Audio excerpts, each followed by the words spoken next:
we're going to stay a very important topic, another important topic, which is actually facial nerve defects. And in this we will start a very important topic, which is upper motor neuron lesions and the lower motor neuron lesions. So let's start it. Bismillahirrahmanirrahim. Okay, so they are saying that these deficits of facial nerve may be either it can be centrally or peripherally. The upper motor neuron lesions are basically central lesions, and their defect is responsible for the movement of the lower facial muscles. They affect the lower facial muscles movement.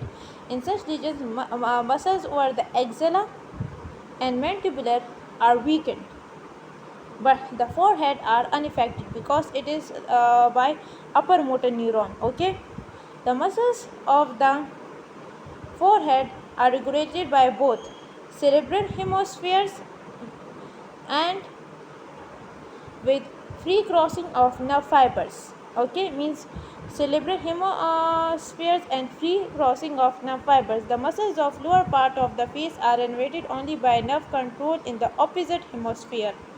Means we know that right control the left and left control the right. We know it actually. That's why.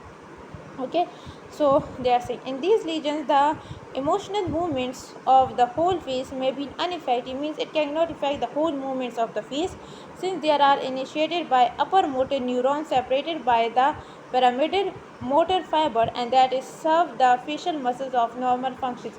So they are basically affects the lower facial muscles, the muscles that are present on the maxilla and mandibular, but not affect the forehead muscles.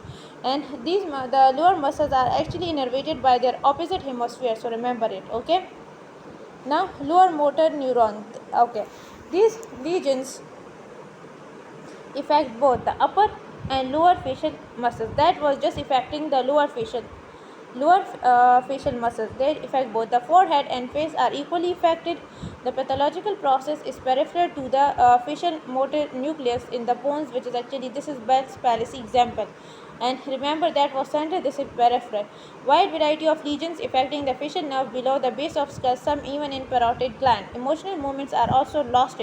In this, emotional movements were not lost. Okay, remember it.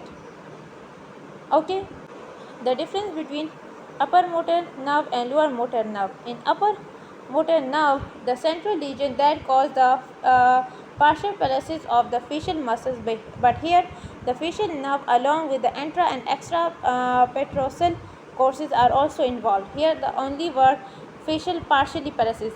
Lower facial muscles like contralateral to the lesions are paralyzed, and they paralyzes the muscles that around eye, forehead, mouth. The blink reflex is also lost, and drooping is very common, which is actually we have seen in Bell's. The orbicularis means eye, frontalis muscle, and the which receive the bilateral cortical fibers have limited function, but still they are functioning. But due to their both innervation, they have actually one is paralyzed, but other is dormant, due to which they have actually limited function.